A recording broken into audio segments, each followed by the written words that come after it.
Ajeitem-se, acomodem-se, deixem o fogo baixar e o mundo lá fora em silêncio. Esta noite, uma história sobre medo e confiança, sobre a coragem silenciosa que é preciso ter para ficar na margem e deixar alguém que amamos caminhar em direção àquilo que mais nos assusta. Algumas correntes nos arrastam para o fundo. Outras nos levam para casa.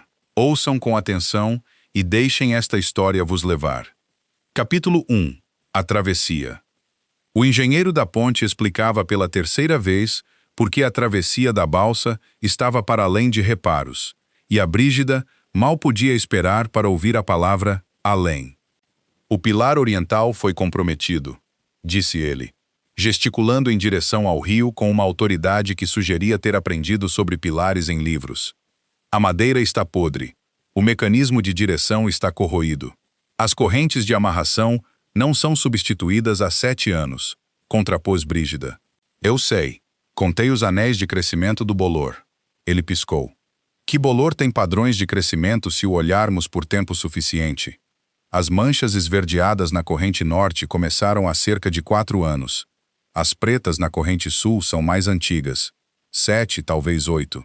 Ela enxugou as mãos na saia e apertou os olhos para ele. Os pilares precisam de ser remendados, não substituídos. A madeira está encharcada, não podre. São coisas diferentes. O mecanismo de direção precisa de uma nova corda, que eu trouxe. E as correntes de amarração só precisam de ser embebidas em sebo e reinstaladas, o que posso fazer até quinta-feira. O engenheiro abriu a boca, fechou-a. Faço restauros de travessias de balsa desde os 15 anos, acrescentou ela. Esta é simples. Só é preciso alguém disposto a entrar na água. Foi nesse momento que o Rei Alfa chegou. Brígida não sabia que ele era o Rei Alfa. Viu um homem alto, num casaco escuro de cavaleiro, a descer a encosta, ladeado por 2 guardas, que claramente desejavam que ele andasse mais devagar. Tinha o aspecto de alguém que esperava que o terreno cooperasse com ele, e a constituição física para sugerir que o terreno geralmente o fazia. Parou na beira do cais e inspecionou a balsa com a expressão de um homem a ler um relatório decepcionante. Esta é a travessia, disse ele ao engenheiro. Majestade? O engenheiro endireitou-se tão rapidamente que as suas notas deslizaram para a lama. Sim, como estava a explicar à senhorita Brígida, a infraestrutura está para além...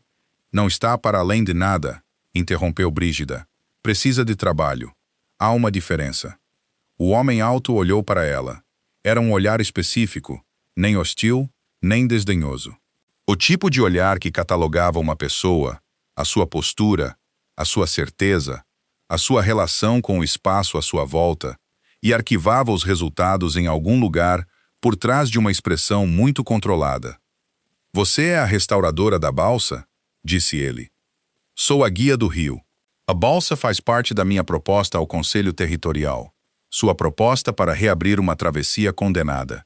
Minha proposta para restaurar uma travessia que foi condenada por alguém que nunca esteve em 1,5 metro de água na vida. Ela lançou um olhar ao engenheiro. O engenheiro estudou as suas notas cobertas de lama, o Rei Alfa, e ela veio a saber mais tarde que aquele era Archer Moonbrook, Rei Alfa do território do Rio Norte, o que não teria mudado absolutamente nada no seu tom. Observou-a por mais um longo momento. Suas qualificações, disse ele. 12 anos em rios, 3 restauros de balsas. Cresci no Brun, que inunda 2 vezes por ano e tem correntes que derrubariam seu lobo. Algo mudou por trás dos seus olhos. Um lampejo de ouro na borda das suas íris. Ali, e desapareceu. Lobos não gostam de ser derrubados de lado, disse ele. Então deveriam aprender a nadar corretamente. Ela não poderia saber naquele momento quantos problemas aquela frase causaria. Ele aprovou uma inspeção condicional da balsa. Brígida teve 2 meses para provar que a travessia poderia ser tornada segura para o mercado anual de verão. O engenheiro foi instruído a fornecer os materiais na semana seguinte. Archer partiu com os seus guardas, regressando pela encosta com o passo tranquilo de um homem que controlava tudo entre o rio e as montanhas. Brígida observou-o partir. Notou que ele tinha cuidado onde punha os pés. Não da maneira de um homem com medo de lama, mas da maneira de um homem que notava cada superfície, cada ângulo, cada potencial mudança no terreno debaixo dele. Interessante, pensou ela. E depois esqueceu-o completamente e foi nadar. Archer não pensava na restauradora da balsa. Pensava no relatório que tinha nas mãos, nas projeções da rota comercial para a travessia de verão e na queixa das aldeias piscatórias do sul sobre a diminuição da pesca. Caminhava pela margem do rio porque o caminho de volta para a estrada corria ao lado dele, não porque estivesse a olhar para a água.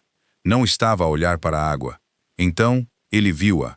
Ela estava a flutuar no meio do rio de costas, braços soltos ao lado do corpo, olhos fechados. A corrente a segurava como se lhe tivesse sido pedido. O cabelo espalhado na água atrás dela, castanho avermelhado escuro contra o verde pálido das águas rasas. Parecia que estava a dormir. Algo nele, algo que ele passaria as semanas seguintes a tentar nomear em vão, mudou. Ela, disse o seu lobo.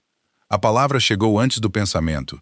Não uma ordem, não uma observação, um reconhecimento, profundo como os ossos e imediato, como se todo o seu corpo tivesse estado quieto à espera de um sinal e o tivesse acabado de receber. Ela. Esser.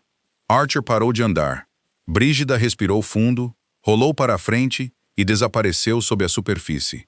Archer parou de andar. A atenção do seu lobo saltou para a água como uma bússola a encontrar o norte. 1 segundo passou. 2. 3. 4. Senhorita Bailey. A sua voz atravessou o rio.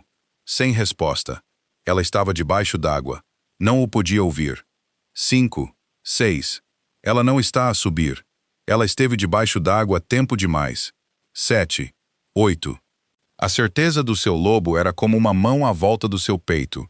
Um reconhecimento que chegou inteiro e inegável, inundando todo o pensamento racional com uma única palavra. Companheira. Ela é a companheira. Ela está a afogar-se. Archer atirou o casaco para a margem e mergulhou. Era um nadador competente. Tinha sido treinado em travessias de rio e o seu longo alcance levou-o rapidamente pela corrente. Alcançou o local onde ela tinha desaparecido e olhou para baixo, para o verde turvo. Nada. Tempo demais. Ela esteve debaixo d'água tempo demais. Ela não consegue respirar. Não podemos perdê-la antes mesmo de... Ele não terminou o pensamento. Não tinha tempo. O seu lobo irrompeu, não como uma coisa separada, não como algo a lutar contra ele, mas como a certeza animal que vivia nos seus ossos, sobrepondo-se a todo o processo racional que possuía. Pânico e instinto tornaram-se a mesma coisa, e a mudança tomou conta dele antes que pudesse pará-la. Num momento, estava a boiar em forma humana. No seguinte, um lobo preto enorme estava a debater-se no rio. O problema com lobos e água é o peso. Em forma humana, Archer era aproximadamente 90 kg de peso distribuído e aerodinâmico. O seu lobo era quase 180 kg de músculo denso, ossos pesados e pelo que absorvia água como um cobertor de lã. A mudança fê-lo cair na corrente como uma pedra de trono. Revoltou o leito do rio. As suas patas maciças procuraram apoio no lodo, e ele nadou forte e rápido diretamente para uma antiga rede de pesca escondida, mesmo debaixo da superfície. A corda prendeu a sua pata dianteira esquerda primeiro, depois o peito, depois a pata traseira direita, quando ele se contorceu para se libertar. A rede era quebradiça, mas extensa, e cada impulso a apertava mais à volta do seu corpo, até que o temido alfa do território do Rio do Norte se viu emaranhado em corda podre e algas de rio, rosnando furiosamente para um rio que não estava a cooperar. Brígida surgiu a 1 metro de distância. Tinha na mão uma pedra azul lisa que tinha recolhido do leito do rio. O cabelo estava colado ao rosto, e ela respirava calmamente, da maneira que uma pessoa respira quando está a fazer algo agradável. Olhou para o lobo. O lobo olhou para ela. Ele parou de se debater. A água pingava do seu focinho. Um pedaço de rede pendia da sua orelha esquerda. "Vinha para me resgatar?" disse ela. Os olhos âmbar do lobo estavam muito grandes e muito quietos. "Porque isto parece ter ido na direção oposta." Ela guardou a pedra azul na cinta do seu vestido de banho, nadou até ele e tirou uma faca da bainha no tornozelo. Cortou a rede metodicamente, cada fio cortado limpo, trabalhando do peito para fora, e guiou o animal profundamente ofendido em direção às águas rasas. Mesmo depois de o libertar, o lobo pressionou uma pata maciça contra a bainha da sua saia, como se ela a qualquer momento pudesse decidir afogar-se deliberadamente. "Posso ficar de pé", disse Brígida. "A água está à minha cintura." A pata não se moveu. Ela suspirou, pegou na pelo do seu ombro e caminharam ambos para a margem. Archer mudou de forma sob a cobertura do seu casaco descartado. O processo não foi digno. Agachou-se na relva, encharcado, a respirar com dificuldade, com algas no cabelo e os restos rasgados da sua camisa colados aos ombros. Brígida ficou alguns metros afastada com os braços cruzados, parecendo alguém que ainda não tinha decidido se ria ou dava uma lição de moral. "Eu estava a nadar", disse ela. "Desapareceu debaixo da superfície durante 8 segundos. Isso é mais tempo do que parece da margem. 8 segundos são tempo suficiente para apanhar uma pedra. Não é tempo suficiente para se afogar." Ele levantou-se. O casaco pendia dele como uma cortina molhada. Os seus olhos ainda estavam ligeiramente dourados. "O meu lobo", parou, reconsiderou. "Acreditei que estava em perigo." O seu lobo mudou a sua forma no meio de um rio. Ganhou 90 quilos de pelo e nadou diretamente para uma rede de pesca estacionária. Ele contesta essa interpretação. Há corda na sua orelha. Ele levantou a mão. Havia, de facto, um fio de rede pendurado no seu cabelo acima da orelha esquerda. Retirou-o com a precisão cuidadosa de um homem a salvar o último fragmento da sua autoridade. Brígida olhou para a pedra azul na sua mão. Olhou para ele. Estava a tentar muito não sorrir. "Obrigada pelo resgate", disse ela. "Da próxima vez, talvez considere que sou eu quem sabe como a água funciona." Ela afastou-se pela margem, espremendo o cabelo, deixando pegadas molhadas na relva. Archer observou a partir. "Ela", disse o seu lobo novamente. "Mais calma agora." "Certa, ela salvou-nos de uma rede. Ela é perfeita." Archer apertou o casaco e caminhou na direção oposta. Não olhou para o rio. Capítulo 2. O nadador salvador. As redes eram o primeiro problema. Brígida encontrou mais 3 a menos de 1 quilômetro da travessia da balsa. Corda velha esticada através dos canais mais calmos, esperava com pedras posicionadas mesmo debaixo da superfície, onde prenderiam qualquer coisa que passasse. Um leme de barco, um nadador, um lobo que não olhava para onde se lançava. Relatou-os à guarda territorial. A guarda relatou-os ao palácio. O palácio enviou Archer. "Caçadores furtivos", disse a sua conselheira-chefe, uma mulher compacta e eficiente chamada Freya, que entregava factos da maneira que outras pessoas entregavam mau tempo. "Redes ilegais em cursos de água reais. Aplicação padrão." "Estas não são redes de caça furtiva", disse Brígida. Tinha sido convocada ao salão do palácio para apresentar a sua avaliação, o que fez com a mesma franqueza que trazia aos pilares da balsa. "Redes de caça furtiva visam peixe de alto valor, salmão, truta de rio, e são construídas para serem puxadas rapidamente e escondidas. Gistas são tecelagens de reparo sobre reparo, esperam em água parada, posicionadas para apanhar o que quer que passe. Alguém está a alimentar a sua família, não a dirigir uma operação de contrabando." Freya olhou para Archer. Archer olhou para Brígida. Ela estava em frente à mesa do conselho com botas molhadas e lama na saia, e não tinha medo de nenhum deles. A convicção do seu lobo era imediata e total. Ela é perfeita. Ela vai discutir com todos os lobos nesta sala, e não os poderemos salvar de nenhum deles. "Você tem certeza?" "Archer", disse Brígida. "Trabalho em rios desde menina. Sei a diferença entre alguém a apanhar o jantar e alguém a roubar mercadorias." Ele ordenou uma inspeção completa do rio antes da travessia de verão. 300 lobos viajariam pela rota fluvial para o Mercado do Sul. Redes escondidas em canais públicos poderiam matar alguém que mudasse de forma no momento errado. Brígida era a única guia qualificada disposta a inspecionar as secções perigosas. Archer insistiu em acompanhá-la. "Esta é uma preocupação de segurança real", disse ele. A minha presença é apropriada. A sua presença envolve o seu lobo. O seu lobo tentou resgatar-me de nadar. Ele foi repreendido. Nós não fomos repreendidos, disse o seu lobo. Nós simplesmente concordamos em estar presentes onde ela está presente. Isso é diferente. Brígida estudou-o. Estava a começar a ler a forma como seus olhos funcionavam, o leve anel âmbar que aparecia à volta do castanho quando o seu lobo avançava. A maneira como a sua mandíbula apertava pouco antes de dizer algo que o seu lobo não tinha aprovado. Está bem, disse ela. Fique na margem. Ele não ficou na margem. Archer tentou controlar a resposta do seu lobo à Brígida e à água. O lobo tinha as suas próprias prioridades. Todas as vezes que Brígida entrava na água até aos joelhos, os seus olhos ficavam dourados. Não dramaticamente, não o lampejo total de uma mudança de forma, apenas um calor âmbar que se espalhava nas bordas das suas íris, que Brígida aprendeu a reconhecer, da mesma forma que reconhecia as mudanças na corrente, um sinal, uma pista. Se ela mergulhasse, ele começava a contar.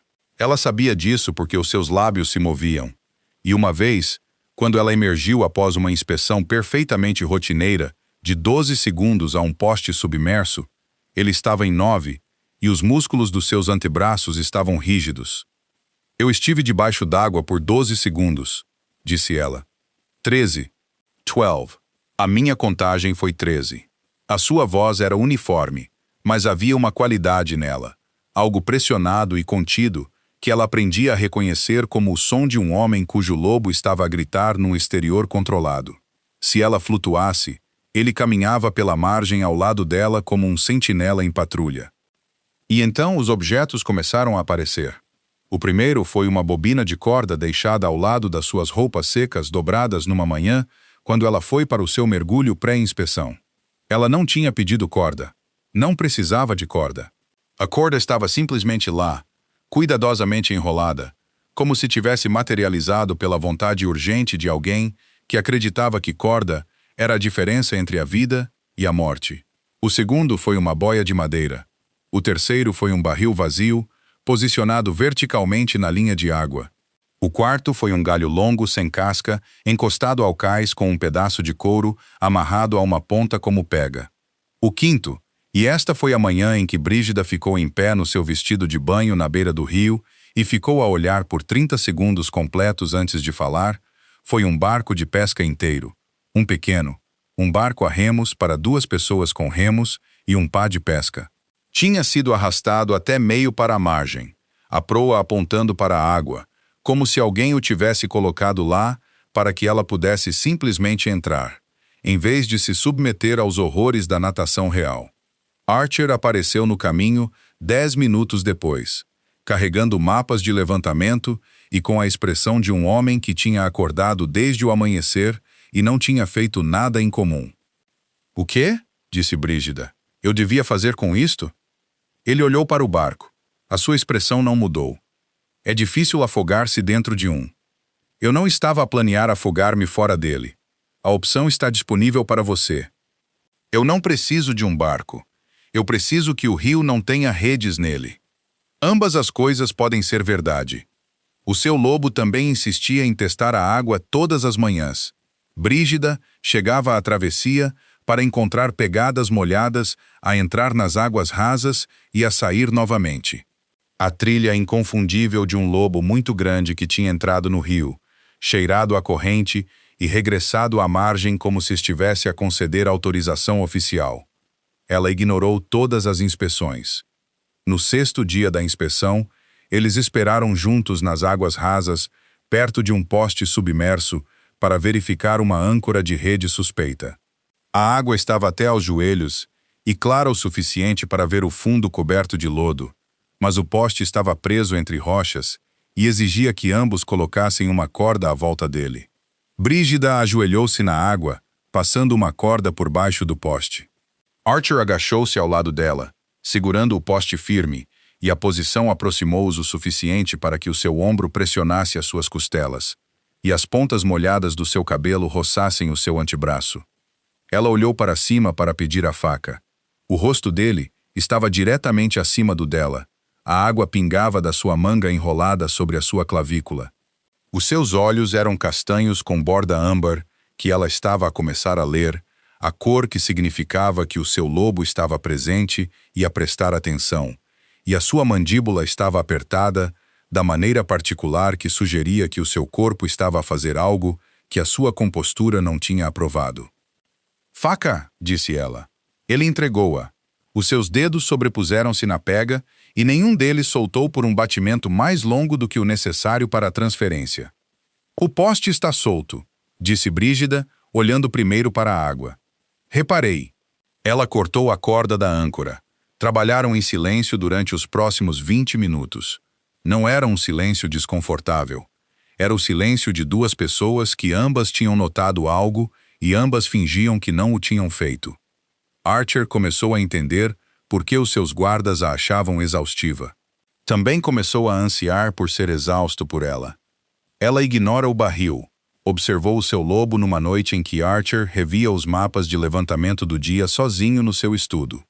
O barril era razoável. Ela não se pode afogar dentro de um barril. Archer virou uma página e não respondeu. O barco era melhor. Ela ignora o barco. O barco tinha remos. Ela é nadadora, disse Archer baixinho. Nadadores não precisam de barcos. O seu lobo considerou isto incorreto. Todo o mundo precisa de um barco. Houve um longo silêncio. Amanhã deveríamos trazer uma segunda corda. Capítulo 3. A corrente.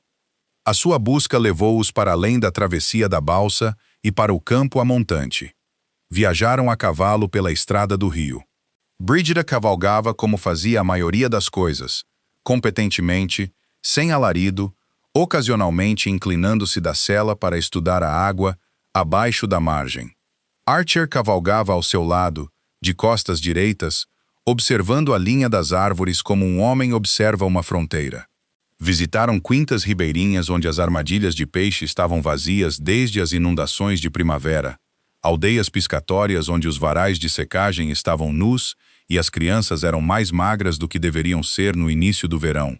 Um antigo moinho cuja roda d'água tinha sido quebrada pela mesma inundação que desviou o rio e cujo moleiro alimentava a sua família a crédito do Mercado do Sul há 3 meses.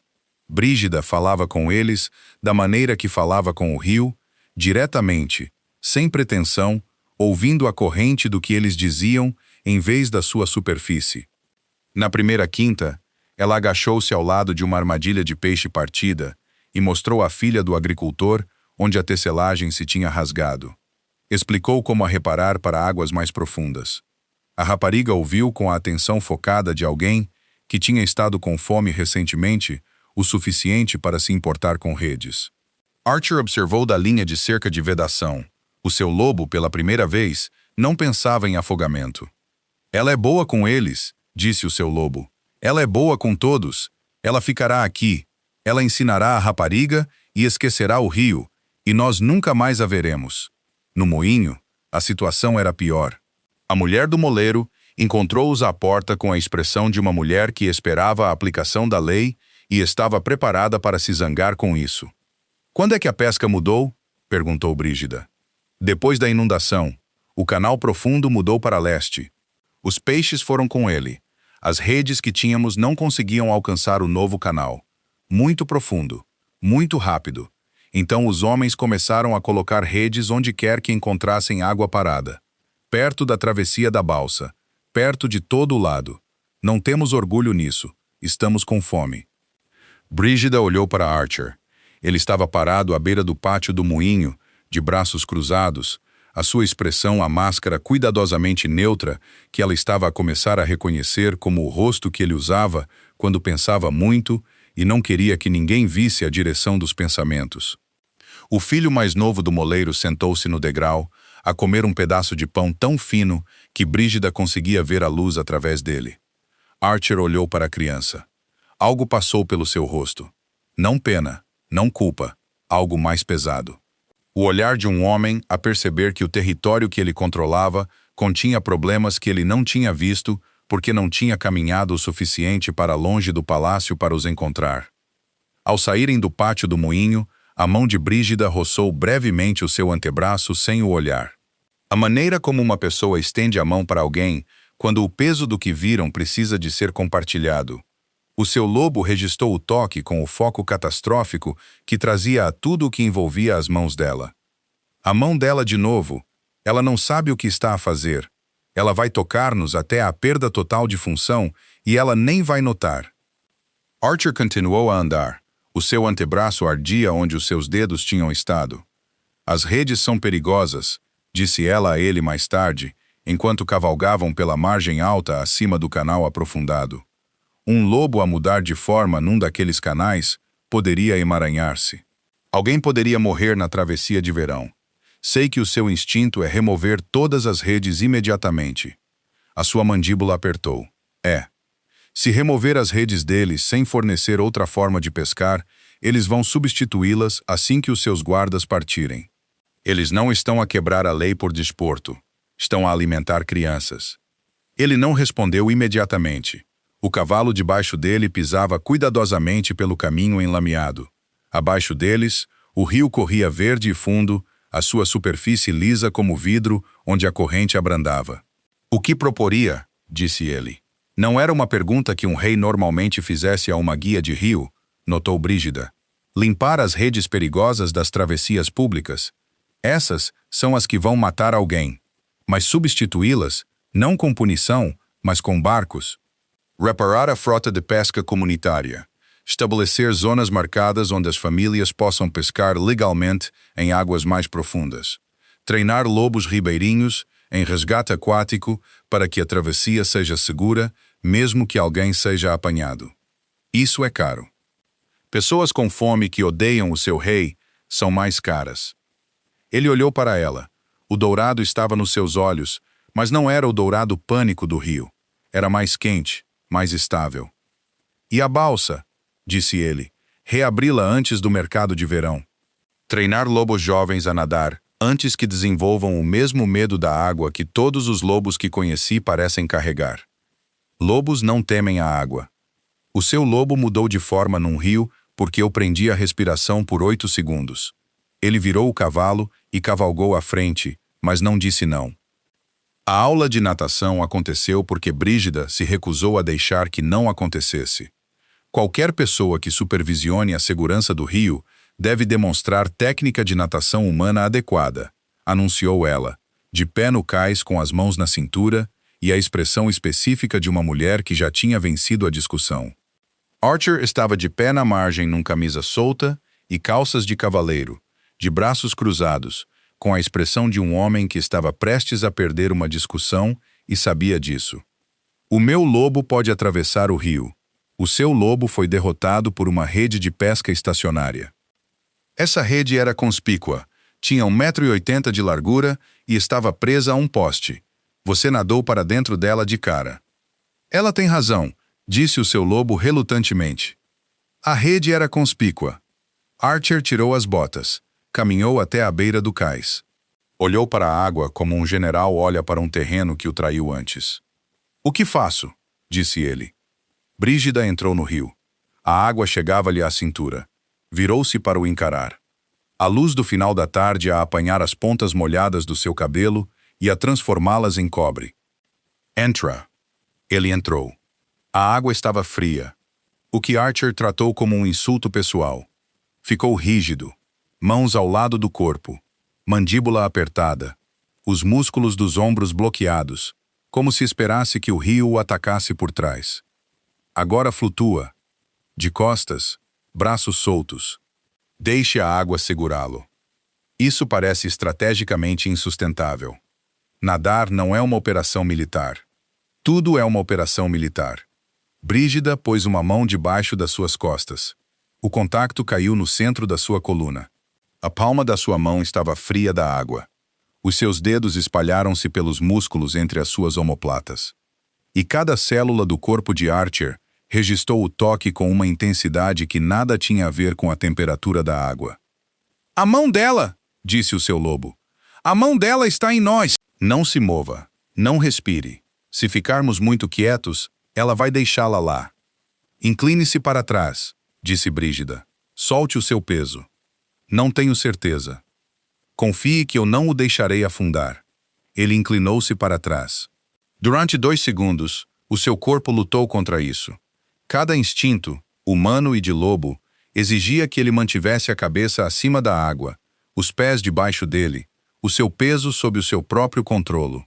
Então a sua mão pressionou mais firmemente contra as suas costas, e algo nele cedeu. Ele flutuou. O céu acima dele era amplo e azul pálido, e o rio movia-se debaixo dele em puxões longos e lentos, e a sua mão estava nas suas costas, e o seu lobo estava muito, muito quieto. A sua mandíbula está apertada, disse ela. Essa é a minha expressão natural. Relaxe a mandíbula. Ele destravou-a. A mudança percorreu o seu rosto, o pescoço, os ombros. Sentiu-se mais pesado na água e, em vez de afundar, descobriu que o rio aceitava o peso de bom grado. Melhor, disse Brígida. Ela estava a observá-lo com uma expressão que ele não tinha visto antes. Não diversão, não desafio. Algo mais suave, algo como reconhecimento. A água pingava do seu cabelo e corria pela sua têmpora. A sua mão moveu-se ligeiramente nas suas costas, e o seu lobo avançou tão forte que o dourado inundou as suas íris. Ela viu-o. Ele sabia que ela o tinha visto. Nenhum deles mencionou isso. Você consegue flutuar, disse ela depois de um momento. Essa é a parte mais difícil. Estou ciente de que não estava a flutuar de forma atraente. Não existe flutuação atraente. Acho difícil acreditar nisso, disse ele, dada a sua aparência neste rio da primeira vez que o vi. As palavras saíram antes que pudesse pará-las. Aterraram no pequeno espaço entre os seus rostos, ela inclinada sobre ele, as suas costas contra a palma da sua mão, e ambos ficaram muito quietos. Brígida removeu a mão das suas costas. Archer afundou aproximadamente 10 centímetros antes de encontrar o seu pé. Isso conclui a lição, disse ela. Ela saiu do rio sem olhar para trás. As suas orelhas estavam vermelhas. Archer ficou em água até a cintura e encarou a margem distante. Isso foi magnífico, disse o seu lobo. Deveríamos afogar-nos mais vezes. Ele voltou na manhã seguinte antes do amanhecer e praticou flutuar sozinho. Brígida viu as pegadas molhadas no cais quando chegou para a sua inspeção. Não as mencionou. Não precisava de o fazer. Capítulo 4. A inundação. O namoro aconteceu da maneira que os rios mudam de curso. Gradualmente, depois de repente. Archer começou a trazer-lhe o pequeno almoço. Não refeições elaboradas. Um pacote de pano deixado no corrimão do cais antes de ela chegar. Pão, queijo, uma maçã, uma garrafa de chá ainda quente. Na primeira manhã em que o encontrou, ela olhou para a comida e depois para o caminho que levava da margem do rio, onde as pegadas de Archer ainda estavam frescas na lama. Ele também não come antes das inspeções, disse-lhe Freya mais tarde. Ele não come o pequeno almoço há 4 anos. Esta semana ele acordou antes do amanhecer a fazer pão. Ele faz pão mal, mas com determinação. Brígida comeu o pão. Era denso e ligeiramente queimado de um lado, e algo na sua imperfeição fez o seu peito doer de uma forma que ela não examinou. Ela ensinou-lhe a ler o rio, não da maneira que os lobos o leem, olfato e som, e o instinto de se manter claro, mas da maneira que os humanos o aprendiam, observando a superfície em busca de ondulações que sinalizassem rochas submersas, lendo as mudanças de cor que mostravam onde a corrente se aprofundava, ouvindo a mudança de tom onde a água rápida encontrava a lenta. Ellie ouviu as suas explicações com a intensidade focada que dava a briefings militares. E uma vez, quando ela apontou uma onda permanente que indicava um tronco submerso, a mão dele pousou no seu ombro para equilíbrio, e nenhum deles se moveu por vários segundos mais do que o necessário. Ela reparou o telhado com fugas da sua casa da balsa. Ela descobriu isso quando chegou à casa à chuva e descobriu o interior seco pela primeira vez desde que se tinha mudado para lá. Ele não o tinha mencionado. Não o mencionou mais tarde. Ela mencionou-o. O telhado está arranjado, disse ela na manhã seguinte. Reparei que precisava de atenção. Você subiu a um telhado enquanto eu estava fora. Estava a chover. Geralmente é quando se reparam telhados. Você teria ficado molhada. Eu já estava molhada. Eu nado para viver. Interiores. Você devia estar seca. A discussão era absurda, e ambos sabiam disso. Brígida apanhou-se a sorrir para o seu cuidado, metódico, não olhar para ela, e virou-se antes que ele pudesse ver. Ela soube da inundação na 4ª semana da sua inspeção do rio. Estavam sentados na margem perto do antigo moinho, a partilhar os restos da sua última tentativa de pão, desta vez quase uniformemente cozido, quando ela lhe perguntou por que é que os lobos temiam a água. Nem todos os lobos, disse ele. Alguns sentem-se confortáveis. Você não se sente confortável. Eu gerencio. Você contou até 13 quando eu estava debaixo d'água por 12 segundos. Você mudou de forma num rio por pânico. Você deixou-me um total cumulativo de 4 cordas, 2 boias, um barril, um galho e um barco. Ela olhou para ele. Isso não é gerir. Isso é um homem com medo da água e que não quer dizê-lo. Ele ficou quieto por um longo tempo. O rio corria passado eles, verde e lento no final da tarde, carregando folhas da floresta amontante. O meu pai afogou-se, disse ele. Brígida ficou imóvel. Eu tinha 16 anos. Uma inundação repentina no afluente oriental. O meu pai e 3 membros da guarda de fronteira foram apanhados no canal quando a água subiu. 2 dos guardas sobreviveram. O meu pai e o terceiro não. A sua voz era uniforme, cuidadosamente controlada, o modo gerido que ela aprendera a reconhecer. O meu pai era o nadador mais forte da matilha.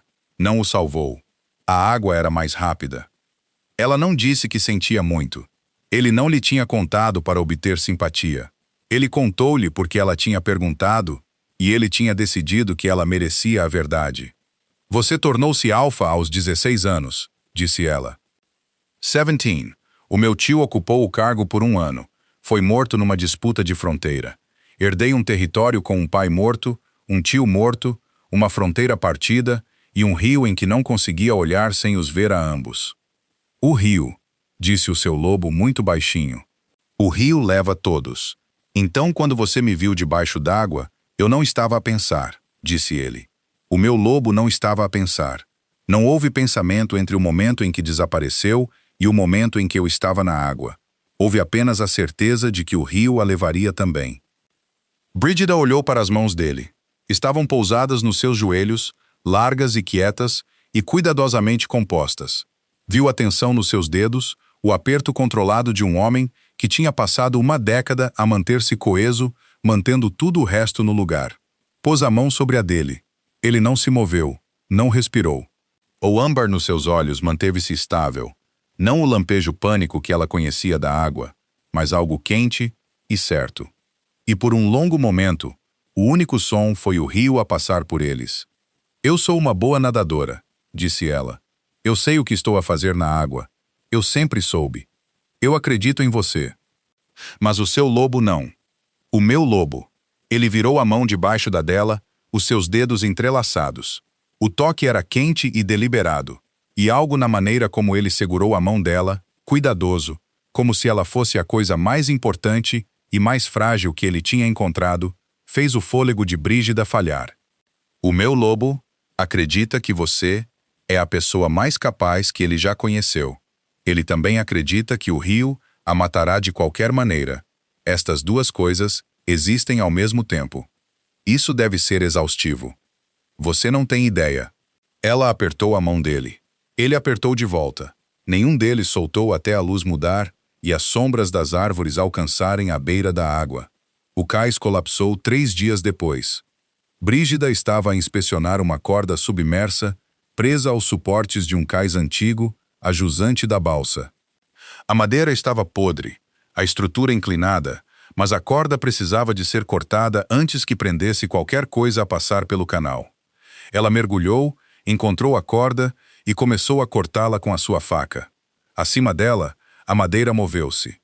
O velho cais gemeu, um som como dentes a quebrar, e a travessa acima da sua cabeça desceu 15 centímetros. Archer estava na margem. Ouviu o som, viu o movimento e estava na água antes do segundo gemido. Agarrou o braço dela e puxou-a para trás. O cais colapsou no rio, meio segundo depois de ela o ter libertado. Um estrondo de madeira podre e pregos enferrujados, que enviou uma onda através do canal, e espalhou destroços na corrente. Emergiram juntos. Brígida tossiu água. Archer tinha um braço à volta da sua cintura e o outro apoiado num pilar de pedra, e os seus olhos estavam completamente dourados. O lobo tão perto da superfície que o seu aperto nela se apertou involuntariamente e um rosnado baixo ressoou no seu peito. "Estou bem", disse Brígida. Ele não a largou. "Archer, estou bem." A sua respiração estava irregular. O dourado não desvaneceu. Ela podia sentir o tremor no seu braço, não de frio, mas do esforço animal de segurar a mudança de volta, enquanto todos os instintos lhe diziam para agarrar e correr. Quando chegaram à margem, ele sentou-se pesadamente e pôs a cabeça nas mãos. Brígida sentou-se ao lado dele, encharcada e magoada, mas inteira. "Esperou. Você não vai voltar para a água sozinha", disse ele. "Archer, estou a designar guardas, 2. Eles vão acompanhá-la em todas as suas inspeções. Você não pode. Eu acabei de o fazer." Ela levantou-se. A água escorria das suas roupas e caía na relva. Olhou para ele, para a rigidez dos seus ombros, o dourado ainda a arder nos seus olhos, a maneira como as suas mãos agarravam os seus próprios joelhos, como se pudesse manter o mundo imóvel se apertasse com força suficiente. "Você não pode resolver todos os perigos removendo-me deles", disse ela. "Eu quase a perdi." "Não, você quase me viu a ser magoada. Essas não são a mesma coisa, Brígida. Controlar o seu lobo é sua responsabilidade, não a minha." Ele estremeceu. Não visivelmente, não de uma forma que qualquer outra pessoa tivesse visto. Mas ela o observava há 4 semanas, e viu. "Eu não consigo." Parou, recomeçou. "Quando você está na água, eu não consigo controlar o que sinto. O lobo vê você a afundar-se, e todo o pensamento racional que eu tenho desaparece. Fico apenas com a certeza de que o rio a levará da mesma forma que levou o meu pai. E a sua resposta é tirar o meu trabalho, a minha autonomia, o meu direito de fazer a coisa para a qual nasci, porque você tem medo. Eu estou a tentar mantê-la em segurança. Você está a tentar impedir-se de ter medo. Há uma diferença." O silêncio entre eles era espesso e pesado e honesto. Brígida sentou-se de volta ao lado dele, sem o tocar. Perto o suficiente para que ele pudesse sentir o seu calor. "Eu entendo por que você tem medo", disse ela. "Eu entendo, mas eu não vou deixar de nadar porque o seu lobo entra em pânico. E eu não vou deixar de fazer o meu trabalho porque um cais caiu. Faço isto há 12 anos e sou boa nisso. Se você não consegue confiar nisso, então o problema não sou eu no rio, o problema é você na margem." Ele ficou quieto por muito tempo. "Há mais alguma coisa?", disse ele. "Algo que eu devia ter lhe contado antes." Agora ela esperou. O meu lobo reconheceu-a no primeiro dia, no momento em que desapareceu debaixo da superfície. Ele olhou para ela. O dourado tinha desaparecido dos seus olhos. Eram castanhos e cansados e honestos. "Você é a minha companheira. O meu lobo soube desde a balsa. Não lhe disse por que você precisava da minha aprovação para reabrir a travessia, e eu recusei-me a deixar que o laço se tornasse outra forma de pressão." Brígida encarou-o. O rio passou por eles. Um pássaro chamou em algum lugar a montante. "Há quanto tempo você sabe?" "Desde a rede de pesca." "Você tem deixado equipamento de resgate para mim durante 4 semanas, porque o seu lobo acha que eu vou morrer num rio. E você não me disse o motivo." "O motivo não muda a situação. Você é humana. Você não sente o laço como eu. Eu não ia pedir-lhe para responder a algo que não pode sentir simplesmente porque o meu lobo decidiu no primeiro dia." Ela levantou-se novamente. Precisava de ficar de pé quando estava a pensar. Ele tinha notado isso nela. Caminhou 3 passos em direção ao rio e 3 passos para trás. "Eu não vou aceitar um laço de companheira porque o seu lobo teve um acesso de pânico num rio", disse ela. "Eu não estou a pedir que você aceite. O que você está a pedir? A oportunidade de provar que o homem pode ser confiável mesmo quando o lobo tem medo. Que eu posso assistir você a nadar sem tentar impedi-la. Que eu posso ficar na margem e contar os segundos e deixá-la subir por conta própria." Ela olhou para ele. Ele olhou para ela. Remova os guardas, disse ela. Ele removeu os guardas.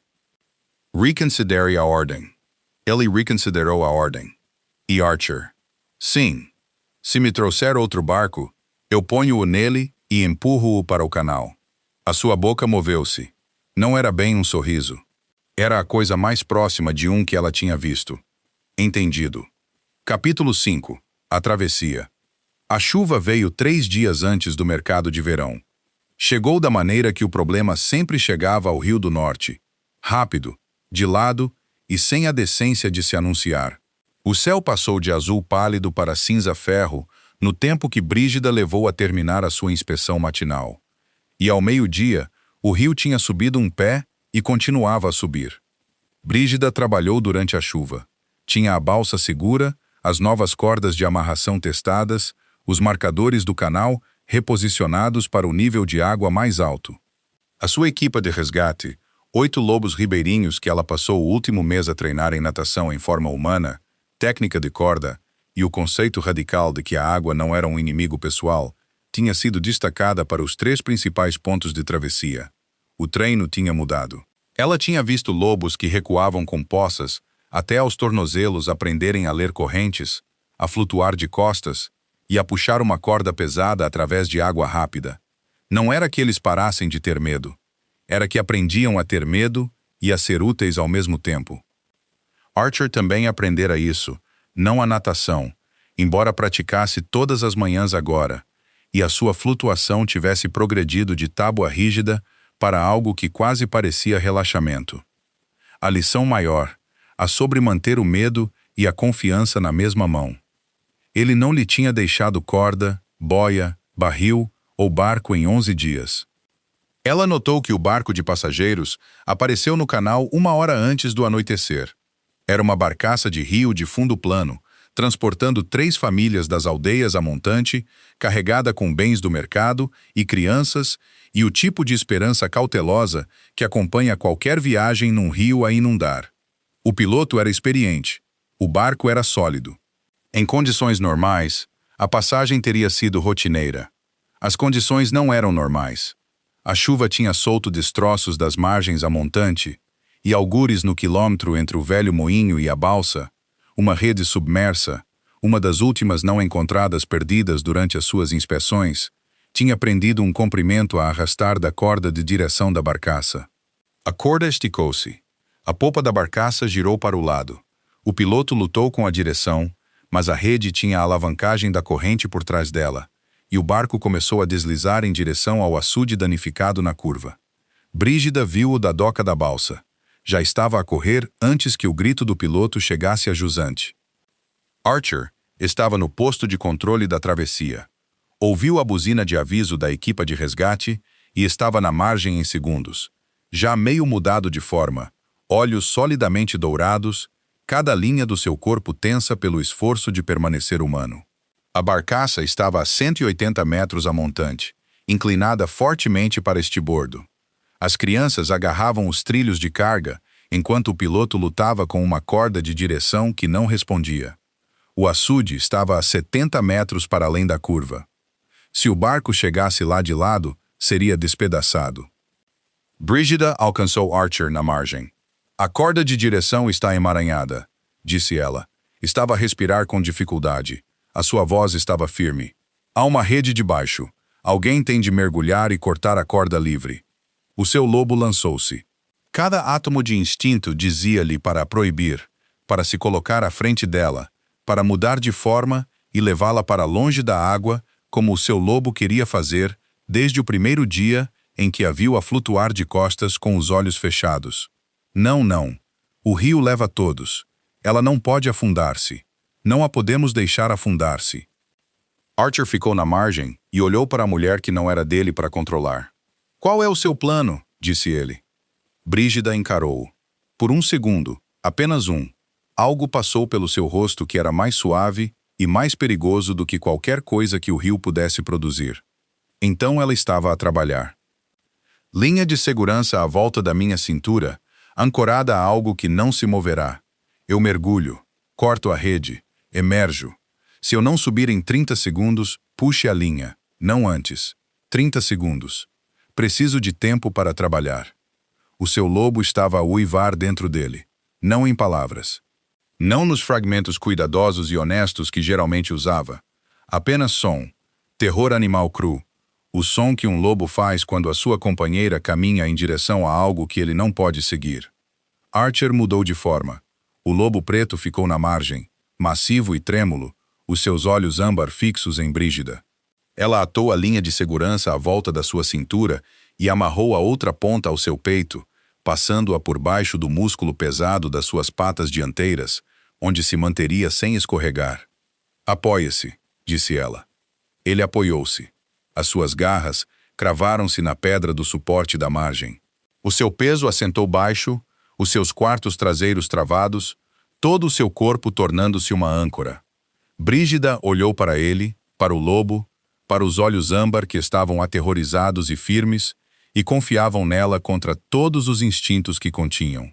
Eu vou subir de volta, disse ela. Ela mergulhou. A água fechou-se sobre ela e ela desapareceu. 1.2.3 O lobo de Archer queria saltar. Cada terminações nervosas, cada sinapse, cada fio da consciência animal que a tinha reconhecido como companheira no primeiro dia, gritava-lhe para a seguir na água. Ela esperou. 4, 5, 6. A linha de segurança esticou-se entre eles. Sentiu o seu peso nela. Não peso morto, peso de trabalho. Ela estava a mover-se. Ela estava a cortar. Ela estava viva. 7. 8. As crianças na barcaça estavam a chorar. O piloto gritava instruções para alguém na margem. A chuva caía de lado pelo rio e a corrente empurrava a barcaça e o açude esperava a jusante. Ela não está a subir. Ela não está a subir. Ela devia subir. Por que que ela não está a subir? 12. A linha de segurança puxou uma vez, duas vezes, o seu sinal. A popa da barcaça soltou-se. A corda de direção ficou frouxa, e o piloto puxou-a, e o barco endireitou-se no canal como uma bússola a encontrar o norte. A equipa de resgate na margem oposta apanhou a amarra e guiou a embarcação para a costa. Brígida emergiu. Quebrou a água, ofegando, o cabelo a escorrer, a faca ainda na mão. A corrente empurrou-a para o lado e a linha de segurança esticou-se, e o lobo de Archer puxou-a com cuidado, firmemente, usando a corda em vez dos dentes, trazendo-a pelas águas rasas com um puxão controlado que mantinha a cabeça dela acima da água. Ela aterrou na margem ao lado dele, de mãos e joelhos, a respirar com dificuldade. O lobo pressionou a testa contra a dela. Ela tremia. Não de frio, do pós-choque, do colapso da adrenalina que se segue ao momento em que aquilo para o qual você treinou se torna aquilo que realmente aconteceu. Melhor, disse ela. O lobo emitiu um som baixo na sua garganta. Não um rosnado, algo mais próximo do som que uma porta faz quando finalmente fecha, depois de ter estado aberta por muito tempo. Ainda dramático, acrescentou ela. O lobo lambeu a metade esquerda inteira do seu rosto. Lentamente, completamente, com a dedicação abrangente de um animal que expressava semanas de devoção reprimida num único gesto. Brígida enxugou o rosto com o dorso da mão. Isso foi desnecessário. O lobo lambeu-a novamente. O mercado de verão abriu a horas. A balsa fez 3 travessias por dia, suave, segura, pilotada por Brígida e tripulada por uma equipa de lobos que sabiam nadar em forma humana e não estavam envergonhados disso. As famílias pesqueiras mantiveram as suas zonas marcadas.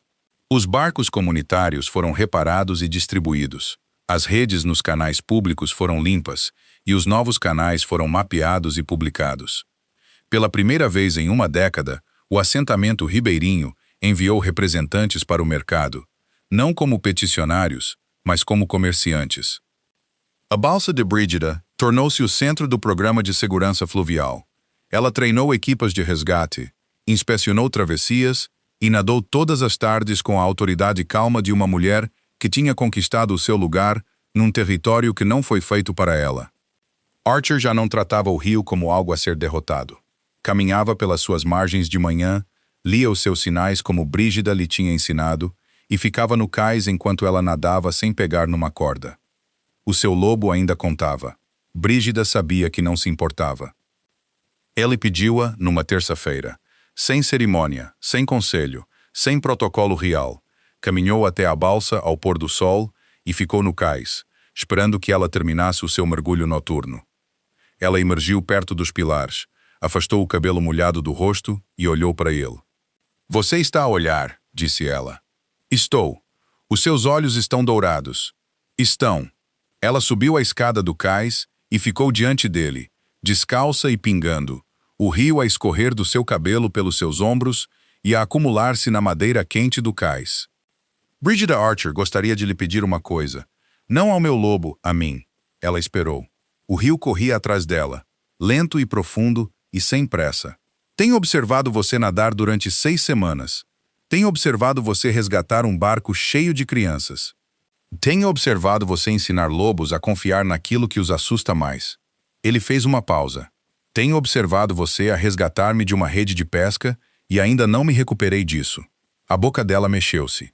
"Eu não estou a pedir porque o meu lobo a reconheceu num rio.